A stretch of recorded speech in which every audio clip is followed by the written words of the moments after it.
Hola, hola, hola, Igich, ¿me escuchas? Sí, Perfecto, ¿me escuchas? sí, profe, sí lo escucho. Espérame, que ando un poco despeinado. Ya. Bueno, eh, hoy vamos a trabajar algunos elementos que son importantes para tu conocimiento con relación a la búsqueda de información, a la búsqueda de información que dé conocimiento, que te ayude a tu formación, ¿sale? Eso es lo que vamos a ver el día de hoy. Pero antes, ¿tienes alguna duda de la actividad que vamos a desarrollar, las dos actividades que vamos a desarrollar? Creo que no, creo que estoy bien. De la 3 de, del proyecto, bueno, del ensayo que tienes que hacer acerca de la legislación de algún tipo de droga, desde una vertiente que tú quieras manejar. ¿Estás bien? Sí, sí entiendes bien esa posibilidad, ¿verdad? Sí, Perfecto. ¿Y del foro, cómo vas en tus participaciones? pues creo que bien, me quedé de acuerdo con una compañera en que nos íbamos a criticar y así, y ya Ajá. hoy era la cuarta aportación de la crítica y así. Ok, ya te toca hacer la crítica a su planteamiento, ¿no? Sí, Ah, perfecto. Muy bien. Bueno, pues entonces vamos a comenzar la, la sesión. Tengo aquí unas diapositivas que quiero que las veas. Y bueno, aquí yo identifico dos términos que son importantes. Por un lado, las fuentes de información y por otro lado, los recursos de información. Eh, los recursos de información agregaría digital, ¿sale? En el sentido de que gracias al desarrollo de de la tecnología, con la computación y todo esta situación de las redes, de Internet y de los sitios web, hay mucha información que tiene que pasar por estos medios, ¿sale? Porque antes, pues teníamos un libro, ¿no? Y este libro, pues era nuestra fuente de información, ¿sale? O sea, en los años 80, en los años 90, cuando estudiábamos, no había recursos de información digital. Eso no, esto es un desarrollo que se da en los años 90 del siglo pasado y este siglo, ¿sale? Que generó una abundancia de información, ¿sale? Eso generó abundancia de información y eso genera confusión por un lado, y por otro lado genera malinformación, que estemos mal informados o que tengamos ideas muy disociadas a lo que puede ser la realidad. Pero lo vamos a dejar ahorita contener información, ¿sale? Esa foto que está a un lado de todos esos libros, pues me gusta porque pues no pasa con los libros, sobre todo con lo que tenemos nosotros impreso, pero sí pasa con la información que tenemos digital. Por ejemplo, yo tengo un montón de ventanas, como le llaman, de ventanas abiertas en mis navegadores. Tengo un montón. Porque, bueno, pues estoy en muchas cosas a la vez. También tengo un montón de abiertos de mis PowerPoints porque estoy planeando un curso. Entonces, estamos en un momento en donde la información es mucha y hasta cierto punto se puede saturar. Eh, ¿Es más fácil hacer un trabajo académico ahora o antes? Es una de las preguntas que yo hago. ¿Y por qué? Yo creo que ahora es un poco más complicado, sobre todo por esta parte que te comento de la información, de la saturación de la información. Y esto ha generado que tenemos que desarrollar habilidades para encontrar información, pero no solamente encontrarla, sino también hacer una evaluación, un análisis, una clasificación, y a partir de esa clasificación, evaluación, poder darle su jerarquización a la información que tenemos con respecto al valor, ¿no? Por ejemplo, en este caso, tú ya más o menos sabes de qué vas a hacer tu escrito, de qué parte de la legislación de la droga. Sí, elegí de las disciplinas de derecho y salud. Ok, lo vas a enfocar al sector salud, a la cuestión medicinal. Sí, Ok, por ejemplo, ahí eh, es importante que, por ejemplo, si te sale algo de información, por ejemplo, sobre narcotráfico, pues tú vas a decir, no, no, a mí, yo no quiero hablar de narcotráfico, ¿no? Eso no me interesa, porque ese es otro tema. O te puede salir un tema sobre desarrollo económico y tú puedes decir, no, no, tampoco me interesa hablar sobre economía. A mí me interesa hablar cómo, por ejemplo, la marihuana ayuda a curar determinadas enfermedades, o si no a curar, por lo menos a, este, a subsanar el dolor, ¿no? Esa es la parte que me parece que es muy importante. Bueno, eso lo tenemos de esta parte, de esta aquí. Ahora, fuentes de información. Vamos a empezar con fuentes de información. La fuente de información es un medio que proporciona datos, hechos, conocimientos, eh, que pueden ser utilizadas para obtener aprendizaje. ¿Esto qué quiere decir? Que toda la información tiene un soporte, ¿sale? Por ejemplo, el libro aquí se convierte pues en un soporte, ¿no? Esta es mi fuente de información. Señalo el libro porque por muchos años en las escuelas el libro ha sido el medio que más hemos utilizado para tener conocimiento. Sí, y Gitch, esto es. Ahora, de un tiempo para acá, el libro ha dejado de ser la fuente principal de conocimiento y ahora son las páginas web, ¿sale? Las páginas web eh, que te comentaba, que las inventó un inglés, eh, Timothy Lee, que él creó dentro de Internet, dijo, vamos a hacer otros protocolos dentro de Internet.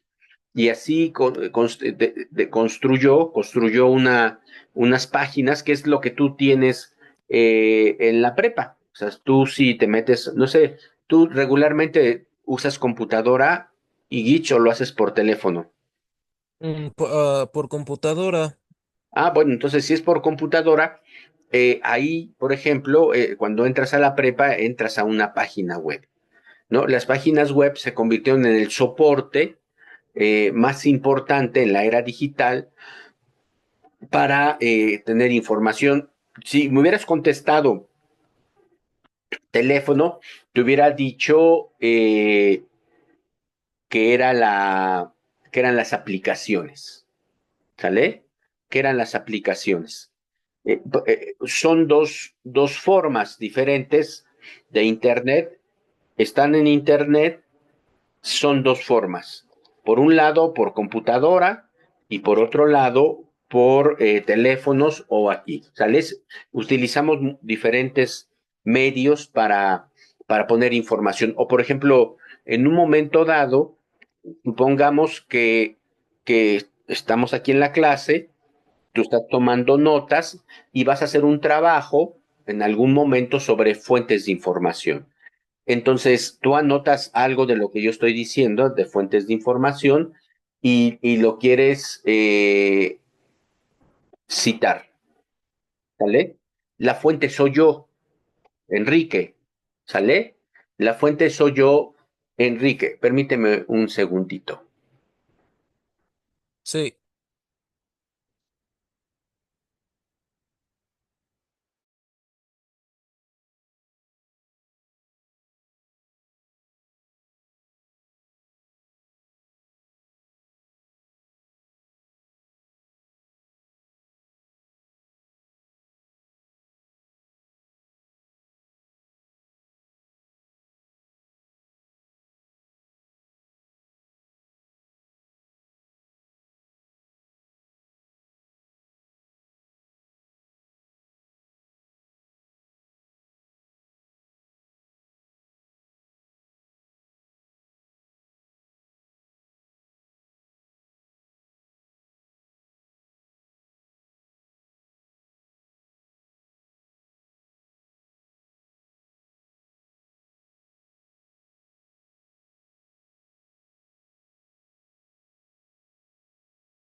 Perdón, y es que, ¿qué crees? Que hoy es mi cumpleaños, entonces me están marcando. Yo también me marcó una tía que ya tiene muchos años, entonces le quise contestar, bueno, le mandé un mensaje para que me hablara hablarle más al rato. Perdóname, Iguich. no se preocupe, felicidades por su cumpleaños.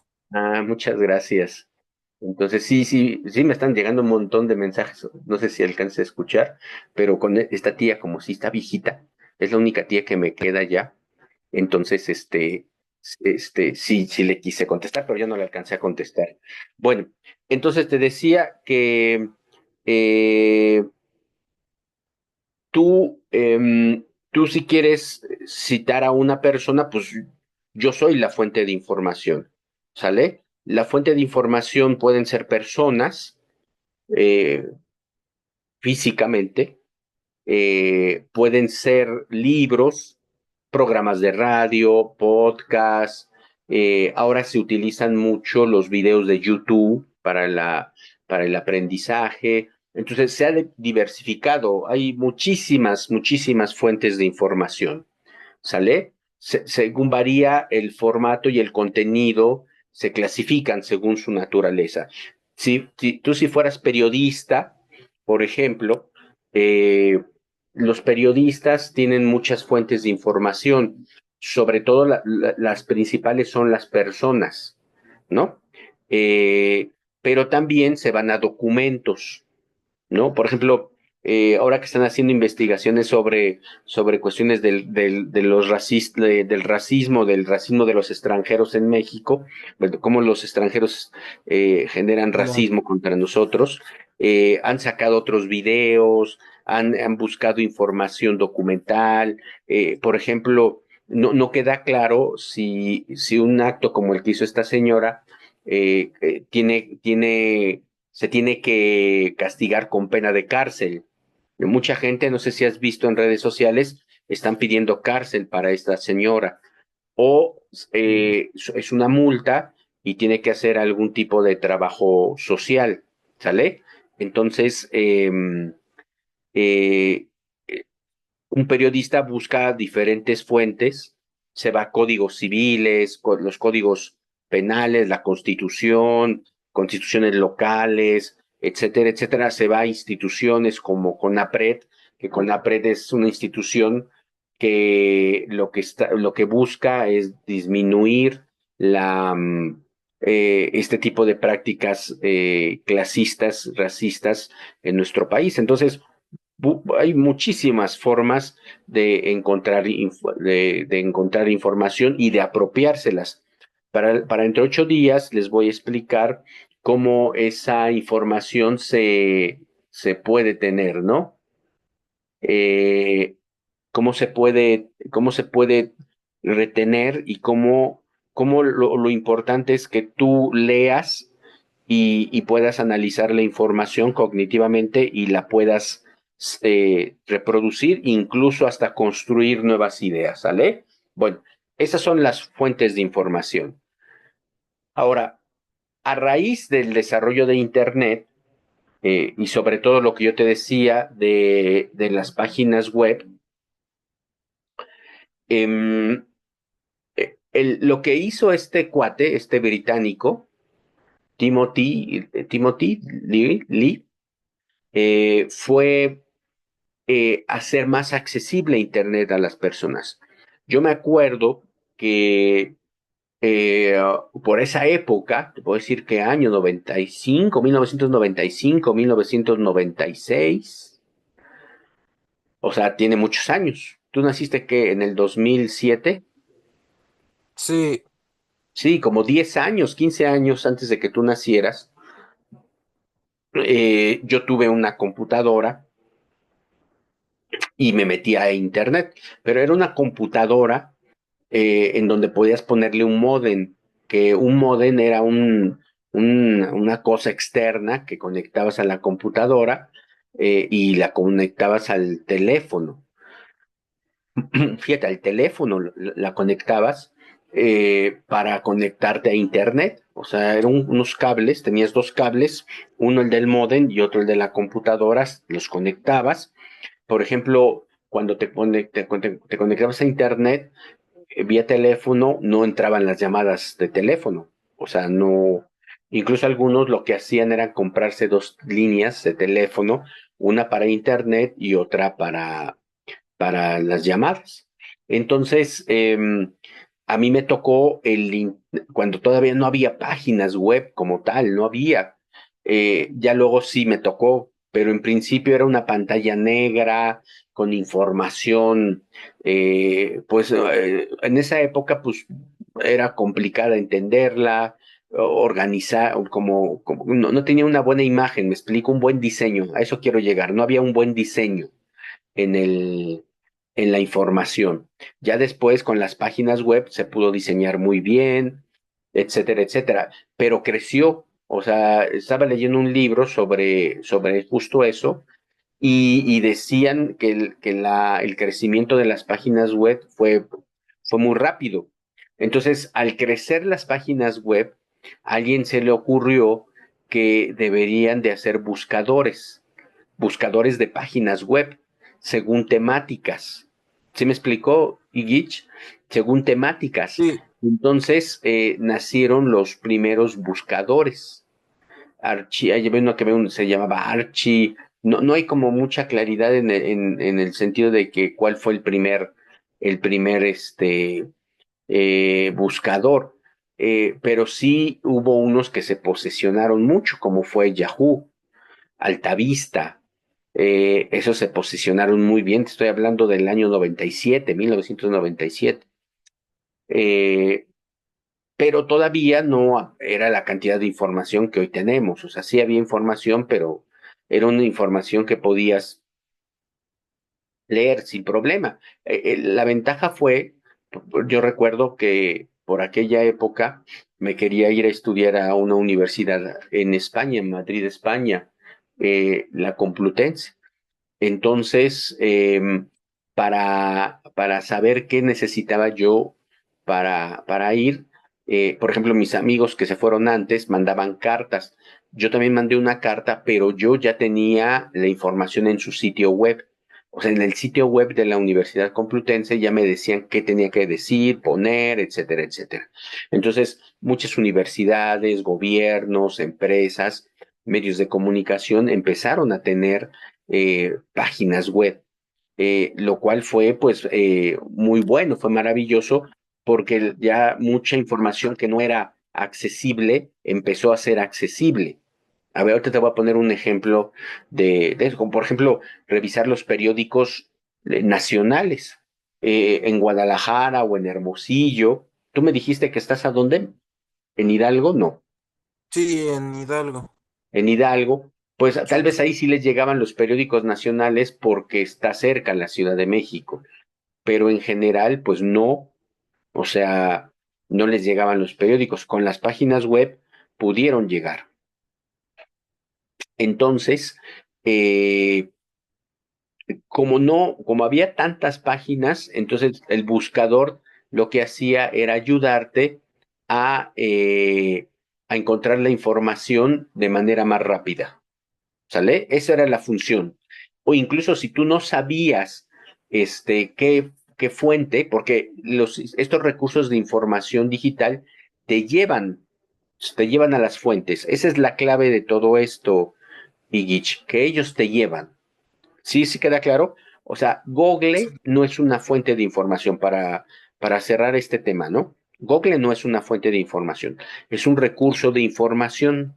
Ahora, Google con su inteligencia artificial, ajá, ya se está convirtiendo en una fuente de información.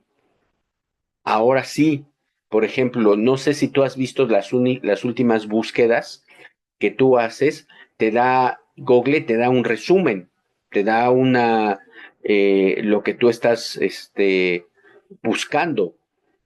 ¿Qué estaba buscando la otra vez?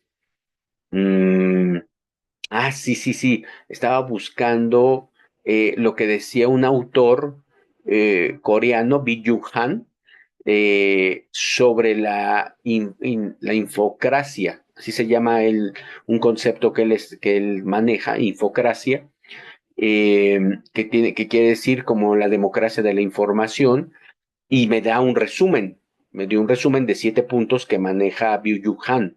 Entonces, pero antes me daba más bien un listado de páginas web en donde yo podía encontrar información sobre lo que Byung Han decía de infocracia. ¿Sí me explicó Ibich? Pero ahorita yo que conozco que nada más es el único motor que está haciendo eso. No sé si también Bing ya con su copilot también te está dando esa opción. Yo me imagino que sí. Entonces ya se están transformando estos recursos también en fuentes de información. Pero un motor tradicional era un recurso de información. ¿Sale, Gitch? ¿Sí me explico? Sí, ¿Dudas, comentarios? no, hasta ahora no. Bueno, ahora es un poco lo que yo te decía, ¿no? ¿Cuál es la diferencia entre un sistema de información digital y una fuente de información? La diferencia es que el sistema de información digital es un recurso donde te lleva donde está la información. O sea, aunque sea, por ejemplo, aunque Google me dio un resumen de los puntos de este autor, sí me dio otra información, me dio ligas, mm, me dio un canal de YouTube de un argentino que es muy bueno, que te hace unos resúmenes de autores, de filósofos, y me dio varias ligas, ¿no? Me dio varias ligas en donde se hablaba de eso, que algunos eran artículos académicos que hacían otras personas interpretando a Byung Han, también me dio ligas de donde puedo comprar el libro, etcétera, etcétera, ¿sale? Pero en ese sentido, esa es la diferencia, ¿no? Uno me lleva y otro me da la información. ¿Sí quedó claro esto, Illich? Sí, profe. Bueno, mira, te voy a contar un poco de historia. Eh, Esta es una biblioteca que... ¿Tú me dijiste que no te gusta el fútbol? No, a mí sí me gusta. ¿Le vas a los Pumas? Pues me da igual los equipos, no, a mí me gusta jugarlo, nomás que últimamente no lo he podido jugar y así. Mm, bueno, te digo por qué, porque eso está en Ciudad Universitaria, está muy cerca del estadio. ¿No? Enfrente del estadio. Los divide el estadio y esta biblioteca, la Avenida Insurgentes. ¿Si has venido aquí a la Ciudad de México? Sí, esa es la Universidad de UNAM, ¿no? O Sí, exactamente. Ajá. Sí la conoces.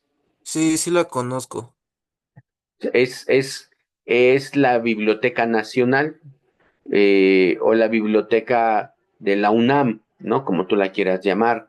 Pero ahí la puse porque yo estudiaba en el CCH, en el Colegio de Ciencias y Humanidades, y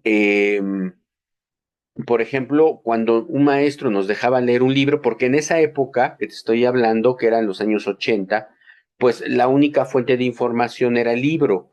Entonces, cuando el maestro nos dejaba leer un libro, pues había varias opciones. Había ir a la biblioteca del CCH, pero la biblioteca tenía 3 libros y nosotros éramos 20 alumnos y aparte el maestro tenía otros grupos, entonces la cosa se complicaba, ¿no? Entonces, si no estaba el libro, pues corrías acá. Bueno, corrías es un decir, porque donde yo estudiaba nos quedaba muy lejos, como 1 hora o 2 horas de camino, pero, pero íbamos aquí a buscar el libro, o si no, acá. Esta es otra biblioteca muy famosa en nuestra época, que era la Biblioteca México, que está en Valderas. Eh, por ahí es famosa esta zona porque hay una zona en donde venden artesanías típicas de México para turistas, sobre todo extranjeros. Entonces aquí en Valderas, esta también tenía la característica de ser una hemeroteca. La hemeroteca es el espacio en donde se guardan periódicos y revistas. Eh, ahora, eh, por ejemplo, en la biblioteca de una de las universidades donde yo trabajo, déjame ver si aquí está la foto. Tenía una foto por acá. No, de la Universidad Iberoamericana, eh, yo llevaba a mis alumnos a hacer una práctica de hemeroteca, pero me llevé la sorpresa que ahora en este último curso que di ya no existía la hemeroteca. O sea, ya la quitaron porque pues no se consulta mucho y aparte los periódicos ocupaban mucho espacio. ¿Sí me explico? Entonces, las, Sí, las búsquedas de información a dónde las van a hacer por virtuales, o sea, por digitales. O sea, si tú quieres saber, por ejemplo, qué pasó en junio de 1971, que ese día, por el 14 de junio, creo, 8 o 9 de junio, fue una manifestación de chicos de la normal, maestros que querían, estudiantes que querían estudiar para maestro, y un grupo del gobierno, de gobernación, les pegó, les decían los halcones. No sé si tú llegas a ver una película que se llama Roma, que es de un director mexicano que habla de los años 70 cuando era niño y vivía en la colonia Roma. ¿No la llegaste a ver esa película? nada más he oído hablar de ella, pero no la he De visto. Alfonso Cuarón. Ojalá la puedas ver un día. Por ejemplo, él retrata el evento, la situación, cómo les pegaron los halcones a los estudiantes. Entonces, haz de cuenta que a nosotros como estudiantes, yo estudié el bachillerato por los años del 83 al 85. Un día me dejaron que hiciera un trabajo sobre qué había pasado. El halconazo se le conoce también. Entonces fui ahí a esa hemeroteca, busqué los periódicos de El Universal, el Excelsior, que eran los más famosos en esa época, y entre mi equipo y yo hicimos un reporte de lo que había pasado en esta fecha. Para eso sirven las hemerotecas, para resguardar periódicos y revistas eh, que se convierten en documentos históricos. Si también quería, por ejemplo, hacer un trabajo sobre las Olimpiadas del 68, pues había periódicos sobre la inauguración, había periódicos sobre las Olimpiadas de 1968, y así de lo que tú quisieras, más actuales, del hombre a la luna, bueno, no actuales, sino, iba a decir otro tema, pero ahorita me acordé del hombre a la luna en el 69, ahí hay. Eh, del Mundial 86 había, o sea, tú, lo que tú quisieras, había periódicos y revistas para que hicieras tu investigación, ¿sale? Pero también es biblioteca, pero nosotros la usábamos mucho como hemeroteca, ¿sale? Bueno, otra de las lógicas era pues ir a una librería, ¿no? Ir a una librería eh, a comprar valga la redundancia, un libro. Eh, muchas personas de mi generación, pues obviamente nuestros papás pues no tenían así como mucho dinero para comprarnos todo lo que hubiéramos querido. Fíjate, yo me acuerdo que quería, cuando iba en secundaria, empezaron a salir los juegos, los videojuegos de portátiles, ¿no? Había uno así bonito, este, que jugabas el Pong y podías jugar hasta como fútbol americano, pero eran puntitos los que se movían y Gich. Yo me moría por uno de esos cuando tenía 14 años, 13, 14 años, pero pues no había posibilidades económicas para que me lo compraran, porque sí salían caros y esos se compraban, como se llamaba en esa época, de Fayuca, ¿no? O sea, no creas que había en tiendas, no, como ahora, ¿no? No, esos aparatos no se vendían así. Entonces, cuando yo quería comprar un libro, en ese momento, eran económicos, costaban 50, 100 pesos, 150 pesos los libros. De plano, cuando no lo encontraba aquí o aquí, pues sí, ya le decía a mi papá, oye papá, pues préstame o dame, más que préstame, dame para un libro, ¿no? Y la mayoría de las veces, si se pudo, me daba los 100 pesos y pues yo iba ya sea a la Gandhi, que era una librería, había una única librería en el sur de la ciudad, en Miguel Ángel de Quevedo, cerca de Ciudad Universitaria. O había librerías, fíjate que se daba mucho el fenómeno de librerías de personas españolas, españoles de algunos ya grandes, aún creo que eran los años 70 80 pues ya eran personas grandes, 60 años, 70 algunos exiliados de España, pues llegaron a poner pequeñas librerías. Entonces yo tenía por donde vivía, que era una zona que se conocía como Tacuba, había unas librerías, o si no tenía que ir al centro, o si no te digo hasta Miguel Ángel de Quevedo, dependiendo, ¿no? Teníamos un tío que mi papá le decía que era pata larga, o sea que le gustaba andar ahí por todos lados, y luego no trabajaba, entonces pues le gustaba salir y le encargaba luego mi papá nuestros libros, pues que los comprara en el centro de la ciudad. Entonces, las librerías son como los motores de búsqueda, si me dejas hacer esa analogía, ahí ellos tienen la información, ¿no? Los motores de búsqueda te llevan a donde está la información y las librerías, como ves ahí en los stands, pues tienen la información que tú necesitabas, ¿sale? Sí, vamos bien hasta aquí, y Gitch. Sí, profe. Ahora, pero ¿qué crees que cambia? Como toda sociedad, como toda parte histórica de una sociedad, todo cambia.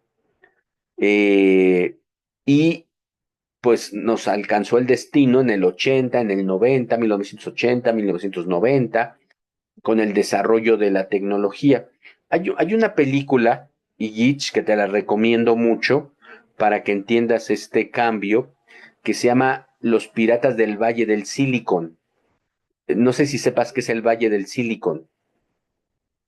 No, no he oído El hablar de Valle, eso. el Valle del Silicon es una zona muy extensa que se encuentra en California. muy cerca de San Francisco, Santa Clara, California, y ahí se establecieron las grandes empresas tecnológicas en los años 80, como Microsoft.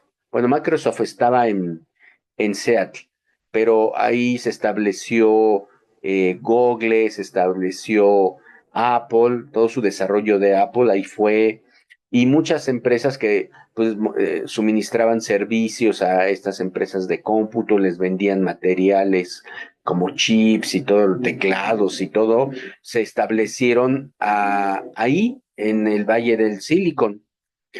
Silicon es eh, como un tipo de pegamento, ¿no? Que se utilizaba para pegar las partes de las computadoras, lo que era el hardware. Entonces se llama el Valle del Silicon, se le conoce, ahora es muy grande, todas las empresas del mundo tienen, bueno, las norteamericanas y las del mundo tienen oficinas en ese valle, porque pues ahí es donde está el desarrollo y crecimiento.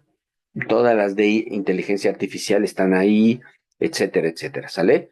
Entonces, ahí en esa película, Los Piratas del Valle del Silicon, que creo que está en YouTube. Si tú buscas en YouTube, creo que, déjame ver acá, que está esa película. Ya en 3 minutos me va a correr esto, ¿eh? Ahorita si ves que me saca, nos conectamos con la misma liga, ¿te parece? Sí, profe.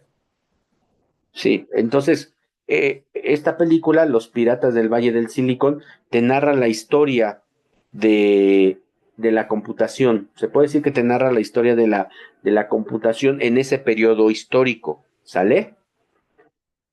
Entonces, para que lo veas, déjame ver si está, ahorita te digo dónde está.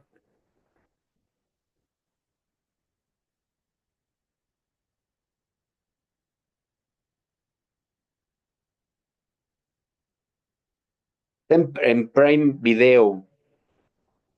Si tienes Prime Video, que es el del Amazon. No, no lo tengo, pero como me llamó la interés, como ahorita la acabo de buscar y me llamó la atención, pues la buscaré pirata y así, pero no sé en cuándo la pueda Ah, ver. aquí está, mira, sí está en más que pirata, hijo, sí está en Vimeo. Bueno, En Vimeo está, aquí ya la estoy poniendo, mira, sí, ¿sale? No estaría mal que la vieras, porque es específicamente la historia de Bill Gates y de Steve Jobs, que fueron dos personajes que revolucionaron la computación, sobre todo este tipo de computación, esta, de la computadora, de la PC, y luego estas otras, de tabletas, el teléfono, las laptops, ellos lo hicieron, ¿sale? Construyeron una tecnología muy avanzada para la época, eh, que se pudo conectar con Internet, desarrollaron equipos y es lo que estamos viviendo actualmente, Iguich. El desarrollo tremendo, tecnológico, que en un teléfono pude poner una película, ¿no? Eso hace 20 años era impensable. A tu edad, cuando yo tenía tu edad, eso era ciencia ficción. ¿Me explico? O sea, no era, sí se decía, eso va a pasar. Incluso había una caricatura que se llamaba Los Supersónicos, ¿la llegaste a ver? sí, sí lo llegué a ver. ¿Y te acuerdas que hacían videollamadas? Sí, Eso lo pensábamos del futuro y mira, ahora ya se puede hacer. Bueno, voy a cortar ahorita y te veo en un minuto, ¿sale, Iguich? sí, profe. Bye.